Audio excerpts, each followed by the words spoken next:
आज हम code of criminal procedure 1898 की दफ़ात 337, 338, 339 और 339 ए के अहम नुकात मुख्तसर अंदाज में बयान करेंगे। सबसे पहले दफ़ा 337 tender of pardon to accomplice. ये दफ़ा ऐसे जराइम पर लागू होती है जो हाई कोर्ट या सेशन कोर्ट में काबिल समाअत हों, या ऐसे जराइम जिनकी सज़ा 10 साल तक कैद हो सकती हो। इसके अलावा दफ़ा 211 और बाज़ दीगर दफ़ात के जराइम भी इसमें शामिल हैं जो पाकिस्तान पीनल कोड 1860 में बयान किए गए हैं। ज़िले में इस्तगासा का इंचार्ज ऑफिसर किसी भी मरहले पर यानी तफ्तीश, इंक्वायरी या ट्रायल के दौरान किसी शरीक मुलजिम को माफ़ी दे सकता है। इस माफ़ी का मकसद ये होता है कि वो शख्स जुर्म के बारे में बतौर गवाह मुकम्मल और सच्ची मालूमात फराहम करे। शर्त यह है कि वो शख्स जुर्म के तमाम हालात और उसमें मुलव्विस तमाम अफराद के बारे में मुकम्मल और सच्चा इंकिशाफ करे। अगर जुर्म कत्ल या जिस्मानी नुकसान हर्ट से मुताल्लिक हो तो माफ़ी देने के लिए मुतासरा शख्स या मकतूल के वरसा की इजाज़त ज़रूरी होती है। मजिस्ट्रेट को माफ़ी देने की वजूहात रिकॉर्ड पर लाना ज़रूरी होता है। मुलजिम दरख्वास्त दे तो उसे इस रिकॉर्ड की नकल फराहम की जा सकती है।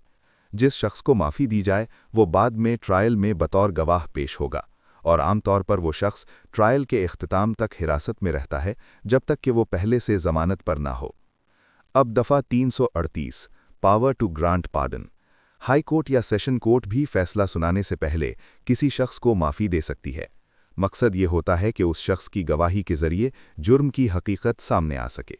अदालत खुद माफ़ी दे सकती है या प्रोसिक्यूशन के इंचार्ज ऑफिसर को माफ़ी देने का हुक्म दे सकती है। यहाँ भी शर्त यही है कि शख्स मुकम्मल और सच्ची मालूमात फराहम करे, और अगर मामला कत्ल या जिस्मानी नुकसान का हो तो मुतासरा शख्स या वरसा की इजाज़त ज़रूरी होगी। अब दफ़ा 339 trial of person breaking conditions of pardon. अगर पब्लिक प्रोसिक्यूटर ये सर्टिफाई करे कि जिस शख्स को माफ़ी दी गई थी उसने अहम हक़ाइक़ छुपा लिए या झूठी गवाही दी तो उस शख्स के खिलाफ उसी जुर्म में दोबारा मुकदमा चलाया जा सकता है।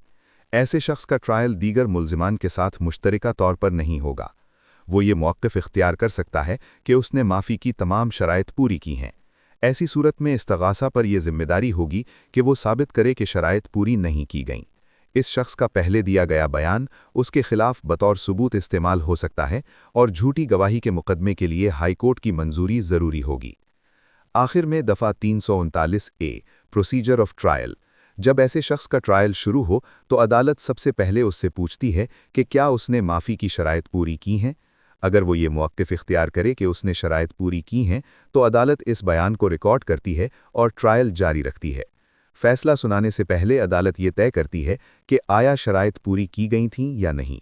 अगर अदालत इस नतीजे पर पहुँचे कि शराइत पूरी की गई थीं तो अदालत को लाजिमन उस शख्स को बरी करना होगा।